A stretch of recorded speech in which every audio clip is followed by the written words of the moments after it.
Eu vou pedir você só que fique ligadinho, fica orando, porque eu tenho certeza que Deus vai fazer algo especial aqui nessa noite. A pastora Dayana ontem me mandou uma mensagem e eu disse que eu ia, estar comunicando com o pastor, com meu esposo. E a gente não deu certeza ontem, E hoje de manhã, quando eu acordei, abri meu olho, veio uma frase muito forte no meu coração. E a frase eu nem comentei com você. A frase é: dá orfandade ao governo. Dá orfandade ao governo. Dá orfandade ao governo. Vire para a pessoa que está do seu lado e fala assim: dá orfandade ao governo. Agora seja profeta para ela e fala assim: se prepare. Porque Deus vai tirar você do estado de orfandade e vai colocar você em um governo. Você toma posse disso? E aí, quando a pastora me mandou mensagem, aproximadamente 11 e pouca da manhã, eu perguntei: pastora, qual é o tema? Aí ela falou: o favor de Deus. Eu falei: não é possível. Não é possível. Eu acordei com essa frase queimando no meu coração. E quem aqui nunca ouviu falar de Esther? Uma menina, uma jovem que recebeu um favor de Deus. E é dela que a gente vai falar hoje. Abra sua Bíblia aí comigo. Em Esther, capítulo de número 2. Oh, Jesus. Eu vou só te dar um conselho. Se você quiser receber o favor de Deus, o conselho vai ser: fique atento a cada palavra que o Espírito ministrar ao seu coração. Glória a Jesus. Só aumenta só um pouquinho para mim, filho. Só pelo menos um pouquinho, só um pouquinho. Isso, prometo que eu não vou gritar. Ótimo, glória a Deus. Isso. Esther, capítulo de número 2. Quantos acharam? Diga amém. Amém. Quantos não acharam? Diga-me espere, por favor. Espero, claro. Esther, capítulo de número 2. Nós vamos ler alguns versículos. Glória a Deus. Que diz assim, Esther, capítulo 2, versículo 1. A minha tradução é só um pouquinho diferente, mas tem o mesmo propósito. Versículo 1. Passado a indignação de Xerxes, ele começou a pensar em Vasti, naquilo que ela havia feito e no decreto que ele havia publicado. Então seus conselheiros surgiram: permita-me que procuremos em todo o império moças belas e virgens para si. Versículo 4. Depois disso, a moça que mais agradar o rei se tornará rainha em lugar de Vasti. O rei gostou muito desse conselho e pôs em prática. Versículo de número 12. Antes de ser levada aos aposentos reais, cada moça recebia os 12 meses, repita comigo, 12 meses, prescritos de tratamento. Repita comigo, 12 meses de tratamentos. 12 meses de tratamento. De beleza, 6 meses com óleos de mirra e 6 meses com perfumes e cosméticos. 13.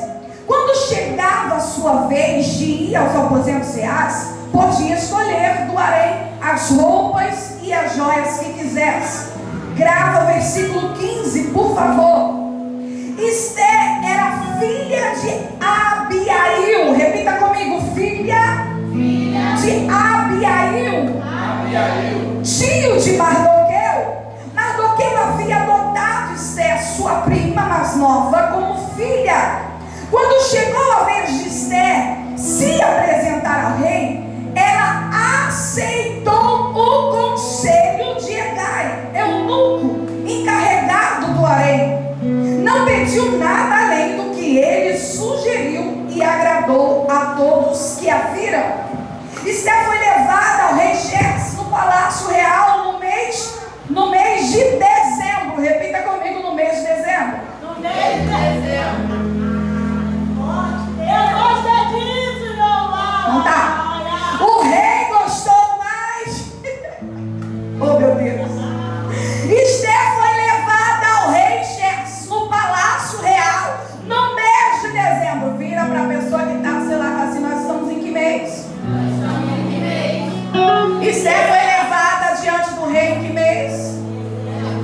Dezembro, no 7º ano do seu reinado, o rei gostou mais de Esther do que qualquer outra coisa. Agradou-se tanto dela que pôs a coroa real em sua cabeça e a declarou rainha no lugar de Vasti. Você pode aplaudir ao Senhor por essa palavra.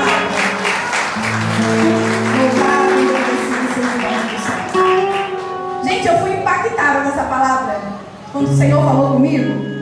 De manhã o Senhor falou a frase e eu falei: Senhor, eu vou estudar o que o Senhor quer ministrar ao meu coração. Então tudo que eu vou falar com você é aquilo que o Espírito já ministrou em meu quarto hoje à tarde. Que eu fui ler, eu falei, queria saber que estado é esse que Deus queria tirar Esther de uma orfandade, de uma órfã, e levar ela ao governo. E aí eu quis entender, eu quis mergulhar, porque o mesmo Deus que agiu no passado mesmo, o livro de Esther não fala Deus. O livro de Esther é um livro que não pronuncia o nome de Deus. Só que é lindo. Eu li do capítulo 1 ao capítulo 10. Em todos os capítulos a gente vê o mover, o agir do Deus Criador. A Bíblia diz que Esther, ela era órfã. Só que o texto diz que ela era filha de um homem chamado, eu anotei aqui para mim não esquecer, Abiail era o nome do pai dela. Só que ele havia falecido, a sua esposa também havia morrido, e agora fica Esther, uma menina órfã. Vire para a pessoa que está do seu lado e fala: Deus é o pai dos órfãos. Sim, ela fica órfã. E o seu primo agora, ele olha para ela e quer adotar. Só que, além de ser órfã, ela vive em uma época um pouco difícil. Por quê?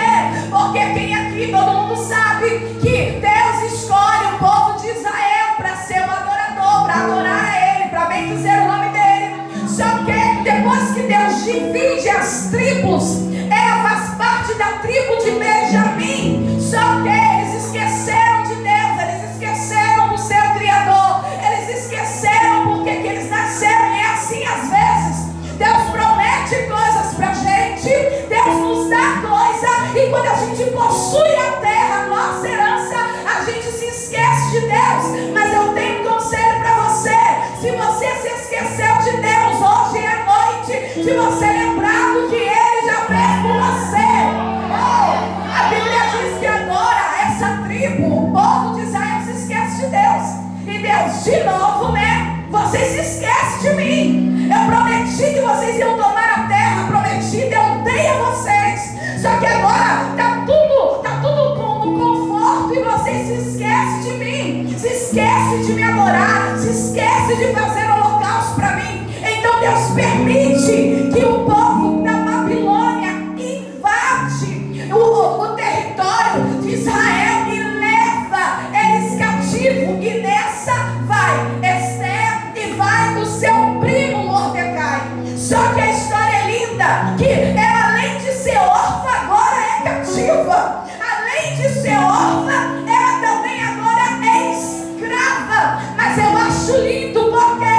Porque tudo faz parte do plano de Deus. Deus não perde o controle de nada.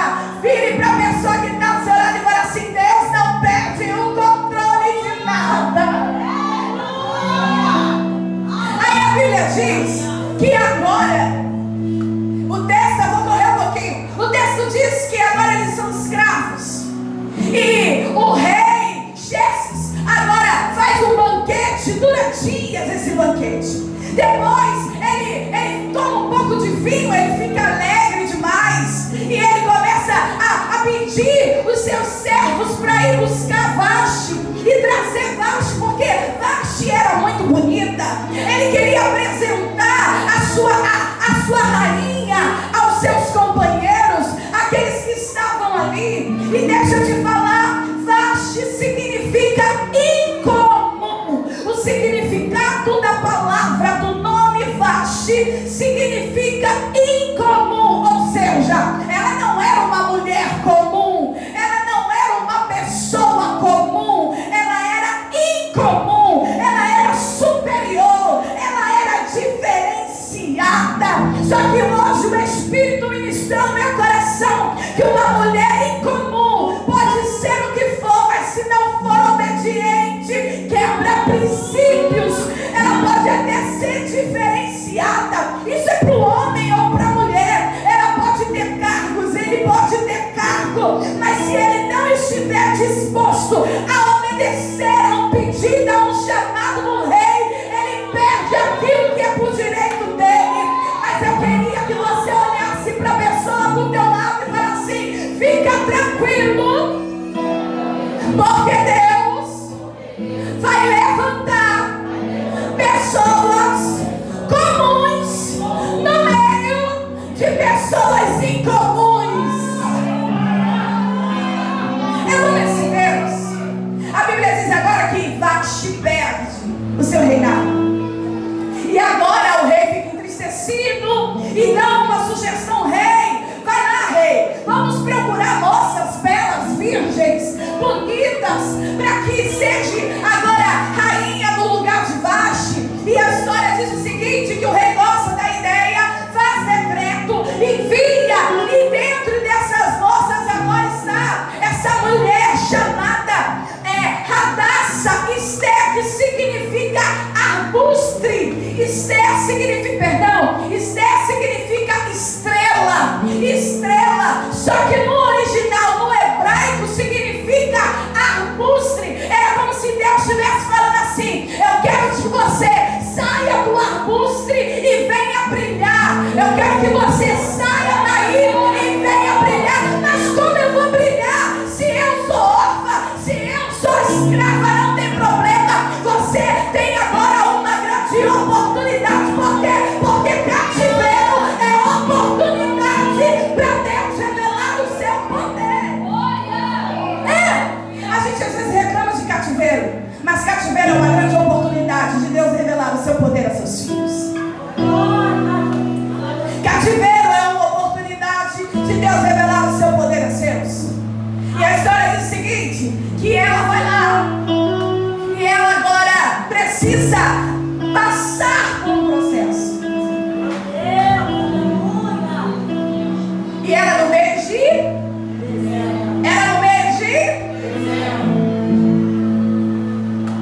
estava lá todas as mulheres precisando se preparar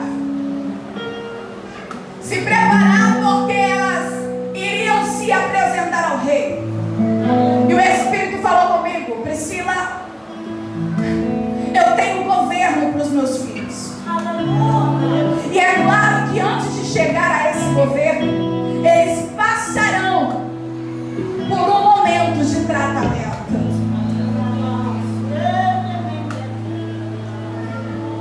Deixa eu te falar, o tratamento de Deus não mata, o tratamento de Deus amadurece. Porque Deus não pode entregar governo na mão de meninos e na mão de meninas. Só que Deus está convidando pessoas a entender e a aceitar o tratamento. Porque para se apresentar a Deus era 6 meses na mirra e 6 meses nos olhos para se apresentar. Só que depois que ela se apresenta, você já sabe a história. O rei olha para ela e fala o seguinte: eu gostei tanto de você, eu vou colocar a coroa em você. Pastor, o que você quer dizer com isso? Está na hora de sair do tratamento e receber a coroa de Deus. O Espírito falou: Priscila, eram 12 meses passando em tratamento, mas tem pessoas que estão passando 2 anos, 3 anos, 4 anos, 5 anos, 6 anos. Eu estou doido para entregar uma coroa, mas ele não sai do tratamento.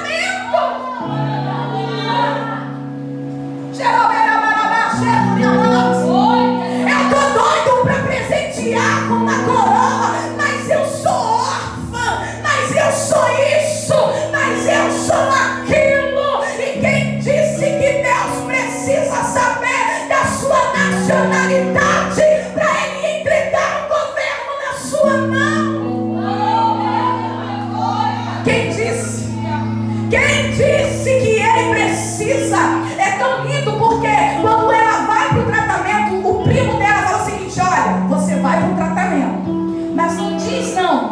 nem de onde você veio. Não diga que você é judia, porque existem coisas no tratamento que não precisa ser revelado a ninguém, só na hora certa. O tratamento é tempo não de revelar coisas. O tratamento é tempo de ser tratado.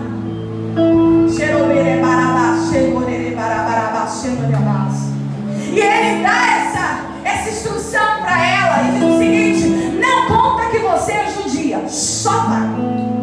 E o texto diz que ela então agora recebe a coroa.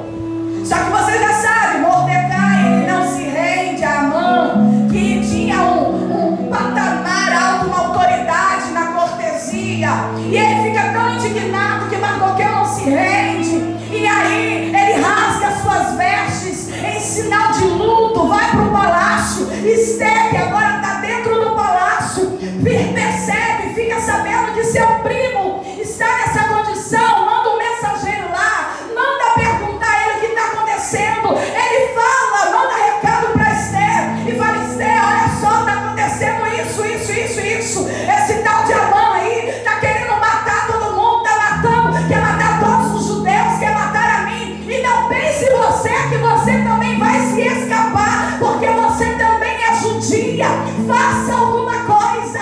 Aí ela manda o recado de volta para o seu primo e fala o seguinte: olha só, primo, eu não posso, eu não tenho condições de ir. O rei está 30 dias sem me procurar. Como é que eu vou? E você sabe que para mim entrar lá no lugar para onde fica o rei, eu posso morrer, eu posso colocar a minha vida em risco, a não ser que o rei ele estenda o teu cetro sobre mim. Aí eu acho lindo, porque a história diz que quando o primo manda voltar uma outra resposta para ela, está escrito aqui, ele diz assim: Esther, será que você não passou por tudo isso? E você não está aí? Porque Deus agora quer usar você? Pastor, o que você quer dizer com isso? Que todo o processo que você passa não é para te matar. Todo o processo que você passa será um pontapé para Deus colocar você onde Deus disse que você chegaria. Aí quando ela ouve isso, ela fala assim: opa, verdade. Será que eu não cheguei até aqui por conta disso? Será que eu não cheguei até aqui para que eu possa fazer alguma coisa? Será que eu não cheguei até aqui porque Deus queria me usar para os meus? E a história diz o seguinte: que agora ela vira para ele e fala o seguinte: eu estou aqui, vamos jejuar? Vamos jejuar? Vamos jejuar? Vamos jejuar? Eu já estou aqui. Porque ela entende que quando ela não pode, Deus pode. Ela entende que existem acessos que ela não pode ir como rainha. Existem acessos, meu irmão, que a gente vai em espírito primeiro.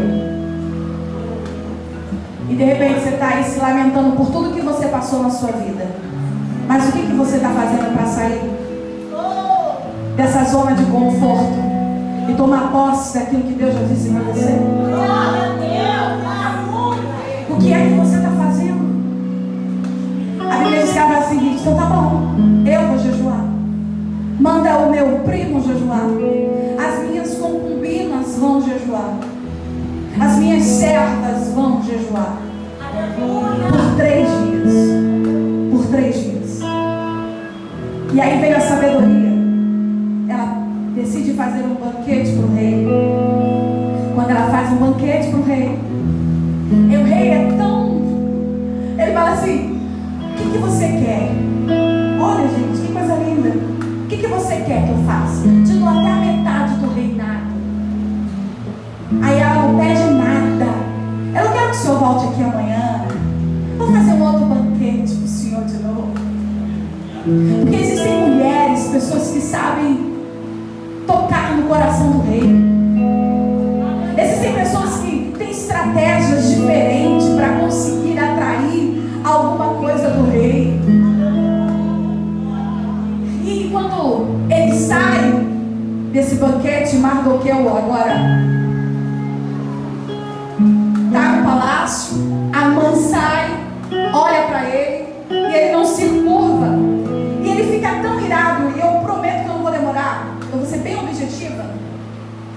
Ele fica tão irado que Mardoqueu não se dobra, que ele começa a tramar. Ele fica irado, ele chega em casa e ele fala o seguinte: estou irado, tem um tal de judeu aí que não quer se dobrar. E aí a esposa fala o seguinte, a esposa de Amã, faz uma forca. Porque existem esposas, mas existem esposas. Existem esposas e existem mulheres, melhor dizendo. Aí a história diz que ele faz uma forca. Só que é aqui que eu vejo Deus, e é aqui que eu quero compartilhar com você. Nessa noite, o rei não consegue dormir, pastora Dayana. Quem é que não deixa o rei dormir? Foi aqui, eu li do capítulo 1 ao capítulo 10 hoje. Quando eu li isso, que ele foi lá, fez a forca, e anoiteceu. E quando o rei vai dormir, o rei não consegue dormir. Virem para a pessoa que está, você vai falar assim: Deus vai tirar sono de pessoas por causa de você. A gente está muito fraco isso. Eu vou repetir: Deus vai tirar sono de pessoas por causa de você. Aí o rei fica sem sono. Aí o rei fala o seguinte: eu não estou conseguindo dormir. Traz para mim aí aquele livro que eu quero ler o que está escrito no livro. Quando ele vai ler, está escrito lá o que Mardoqueu tinha feito por ele, quando ele disse da emboscada que estavam tramando contra o rei. Aí ele fala assim: nossa, a gente fez alguma coisa por esse homem chamado Mardoqueu? Aí ele fala o seguinte: não. Aí quem é que entra de manhã no palácio? Amã. Quando Amã entra, gente, meu Deus, quando Amã entra, o rei que passou a noite inteira lendo os livros e viu que Mardoqueu tinha livrado ele de uma morte, ele fala o seguinte: Amã, olha só, me dá uma sugestão, um conselho. Eu quero honrar uma pessoa. O que eu posso fazer para honrar? Amã, prepotente, orgulhoso. Ele acha que é ele. Porque pessoas orgulhosas acham que o mundo gira em torno delas. Só que ele fala assim: ah, deve ser eu, né? O rei quer me honrar. Aí fala assim: se eu fosse senhor, pegava um cavalo, pegava uma capa, uma roupa, colocava nele, fazia ele andar pelo seu reinado. Aí o rei olha para ele e fala o seguinte: ah, então faz o seguinte, faz isso que você disse por Mardoqueu.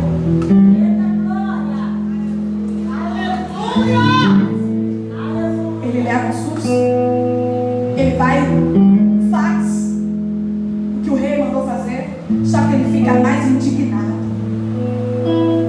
Aí a história diz que quando ele acaba de passear, já está na hora do banquete, do segundo banquete. No segundo banquete, a história diz que agora vai ele para o palácio. E quando ele chega no palácio, o rei pergunta mais uma vez a Esther: Esther, o que é que eu posso fazer por você? Vire para a pessoa que está assim, ela fala assim: o rei está perguntando. o que Ele pode fazer por você. Aí ela fala, porque ela fala na hora certa, no momento certo. Ela fala assim: rei, estão querendo acabar comigo e com o meu povo. Rei.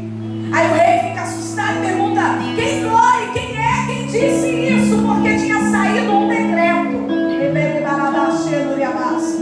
Tinha saído um decreto que era para matar todos os judeus. Meu Deus, aleluia. E aí o rei fala o seguinte: como assim?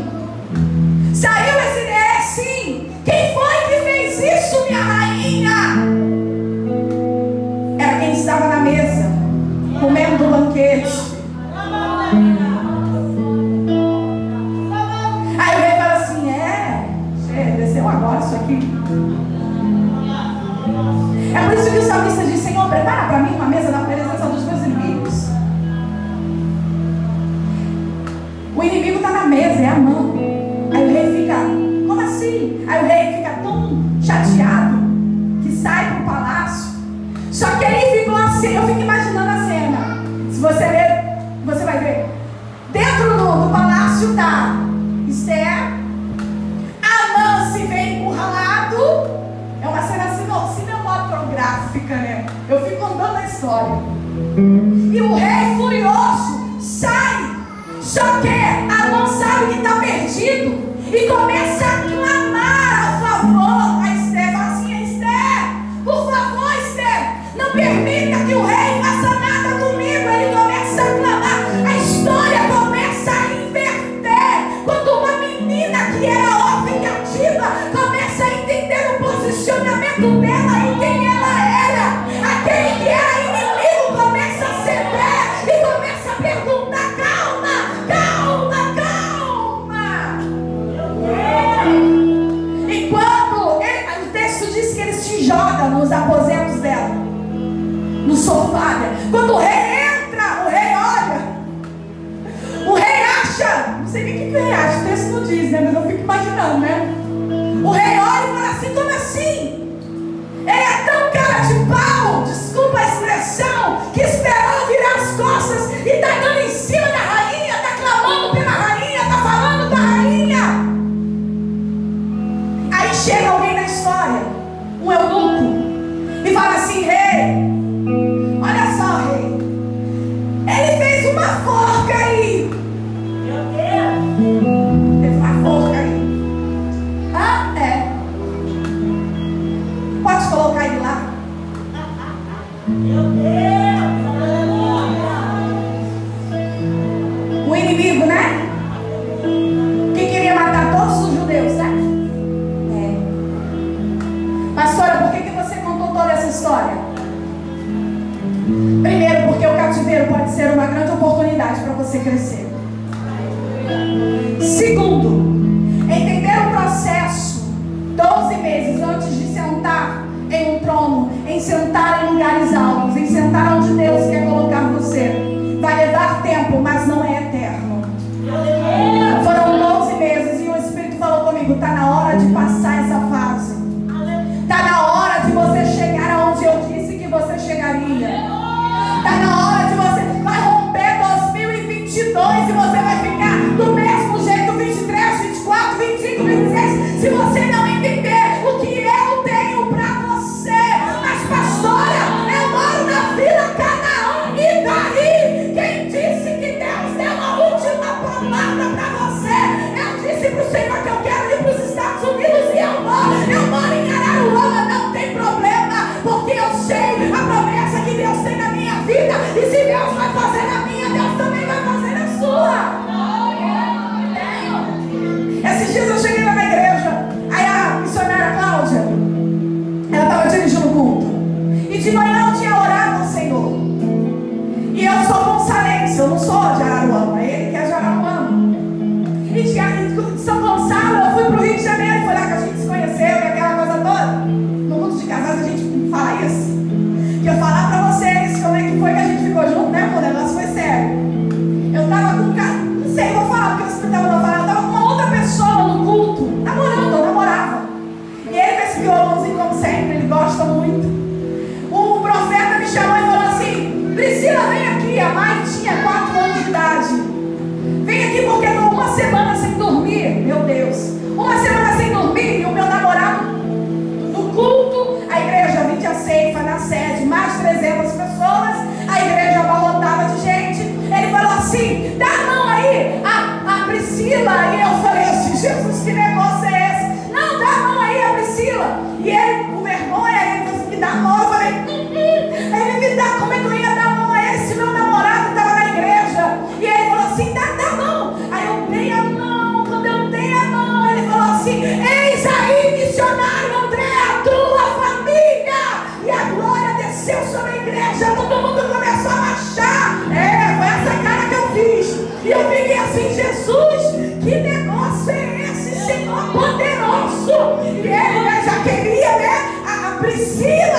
engravatado, passou na frente do menino.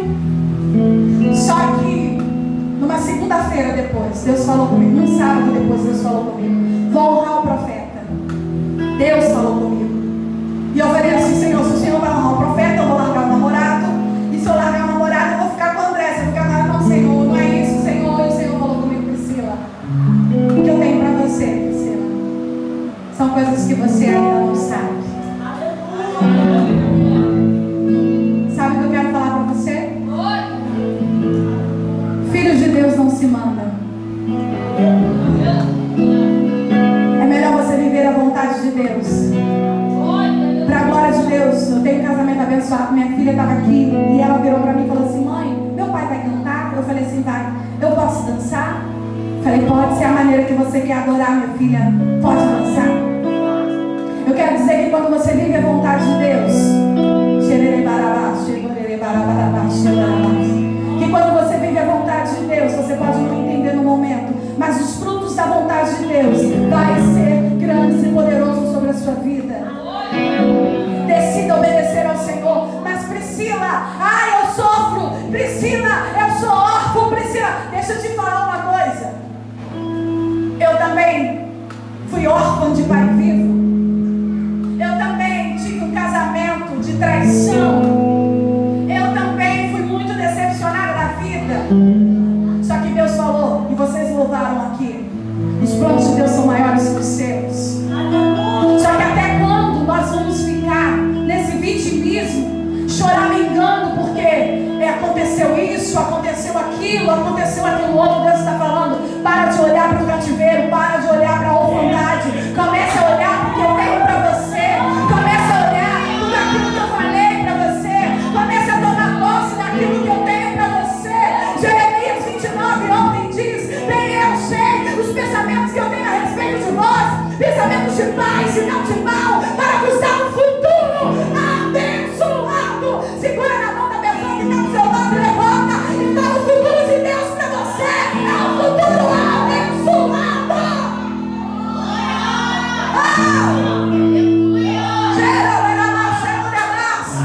Foi dezembro, meu filho. Foi dezembro que o rei olhou para ele e falou assim: tu é muito bela. Mas só, não, tu é bela. Mas não, tu é bela. Deixa eu colocar uma coroa na sua cabeça. O Espírito acaba de me falar que ele está doido para colocar a coroa na cabeça de filhos aqui nessa noite. Ele está doido. Chega de processo, chega de tratamento. Ele quer colocar coroa em vidas aqui nessa noite. Deixa eu te falar um negócio aqui, eu prometo que eu encerro. O que significa Abiail? É o pai da Esther que havia morrido. Pai de força.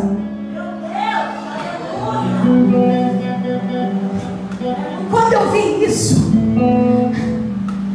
eu falei: Jesus, o pai dela era o pai da força. É força.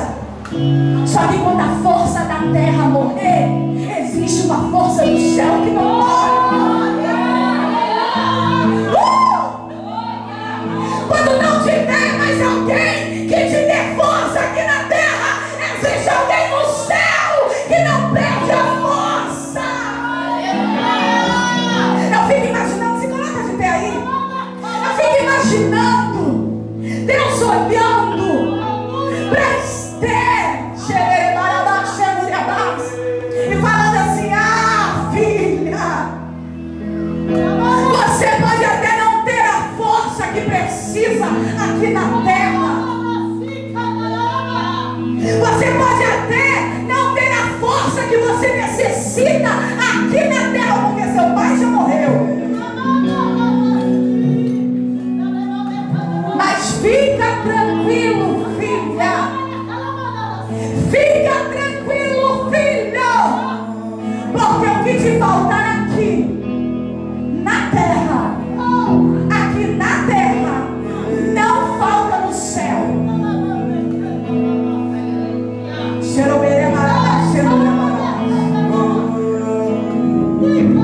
E sabe o que significa Mardoqueu? Já tem gente chorando, é isso mesmo.